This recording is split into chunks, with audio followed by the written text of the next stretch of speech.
হাতের আঙুলের কালি যায়নি। আমি খারাপ হতে পারি, আমরা হেরে যেতে পারি, কিন্তু আমি বেঈমান নই, আমরা বেঈমান নই।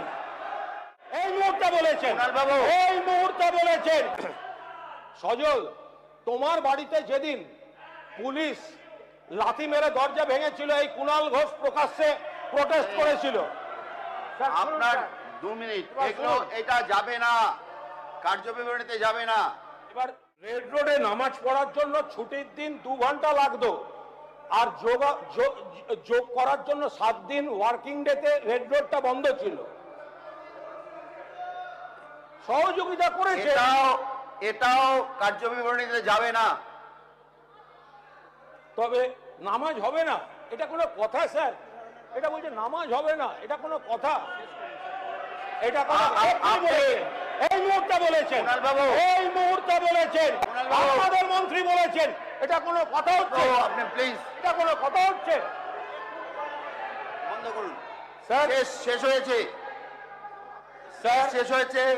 আমরা আপনি এবার বন্ধ করুন, সবাইকে দিতে হবে, প্লিজ বন্ধ করুন। একটা তাহলে আপনি অনেক বলেছেন, তাহলে একটা হাইয়েস্ট টাইম।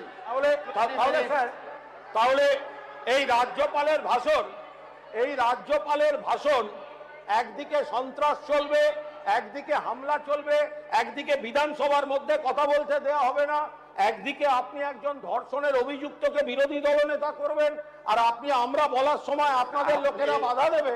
এটা কি করে চলবে? আপনাকে কি করে চলবে? সময় দেওয়া হয়েছে। আপনি অনৈতিক ভাবে করেছেন, আপনি অনৈতিক ভাবে করেছেন। এই বসো, তোমায় বলিনি, তুমি বসো। কিন্তু আমরা এটা তো বলতে পারি যে হকার উচ্ছেদ হচ্ছে, দয়া করে রাজ্যপালও যেরকম বলছেন এনক্রোচমেন্ট সরানো উচিত, আমরাও মানছি, লোকের অসুবিধা হয়, কিন্তু যদি সেখানে একটু বিনা নোটিশে বুলডোজার না পাঠিয়ে, যদিও মাননীয় মুখ্যমন্ত্রী সেদিনকে ভালোভাবে রেসপন্ড, একটু আগে আপনাদেরই বক্তা কোন তৃণমূল বলে একটা আইডেন্টিটি নিয়ে প্রশ্ন তুলেছেন, সেটা কিন্তু রাজনীতি ছিল না। তখন কিন্তু কেউ বলেননি রাজনৈতিক ভাষণ দেবেন না, তখন কিন্তু একজন বলেছেন আপনি বাড়ি গিয়ে গজগজ করুন। এবার তখন কিন্তু ছিল না। আমি আপনাদের পরিষ্কার বলে দিই যে হ্যাঁ, আপনারা যে স্বচ্ছতার কথা বলেছেন, আপনারা যে দুর্নীতি, অন্যান্য নারী নির্যাতন নিয়ে যে রাজ্যপালের ভাষণে কথা বলেছেন, আমরা আশা করব যে যারা, আপনি যখন কোয়েশ্চেন করবেন, আপনার কোর্টে আসুন, এত ইচ্ছা থাকলে কোর্টে আসুন, ডেটে আসুন। আরে কোর্টে আসুন না, কে বারণ করেছে? প্লিজ, আরে আসুন না, এত আগ্রহ থাকলে কোর্টে আসুন। আমার বক্তব্য হচ্ছে স্যার, আপনারা যখন এতখানি সততা স্বচ্ছতার কথা বলেছেন, আমরা নানা অভিযোগ ফেস করেছি ইত্যাদি ইত্যাদি, তাহলে আপনার আশীর্বাদে যে শিবির তৈরি হয়েছে, সেখানে যদি কারুর বিরুদ্ধে এনআইএ গিয়ে থাকে, কৃষি জমি দখলের অভিযোগ থাকে, বেআইনি নির্মাণের অভিযোগ থাকে, মার্ডার কেস থাকে, ইডি গিয়ে থাকে, তাদের বিরুদ্ধেও তদন্তটা চলবে তো স্যার? আপনার রাজ্যপালের ভাষণ বলছেন নারী নির্যাতন রুখবেন, দুর্নীতি রুখবেন, আর আপনার অনৈতিকভাবে নিয়োগ করা যাদের সঙ্গে, স্যার এখনো হাতের আঙুলের কালি যায়নি। আমি খারাপ হতে পারি, আমরা হেরে যেতে পারি, কিন্তু আমি বেঈমান নই, আমরা বেঈমান নই।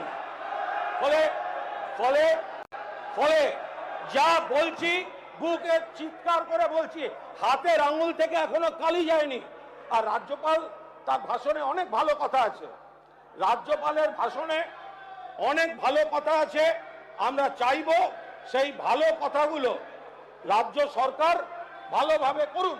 রাজ্যপালের ভাষণে যে ভালো কথাগুলো আছে, আমরা চাইব আপনারা সেটা পালন করুন এবং সরকার সেটা কার্যকর করুক, এবং সেই কার্যকর করলে মানুষ যখন উপকার পাবেন, তখন তো আমাদের বিরোধিতা করার কিছু থাকবে না।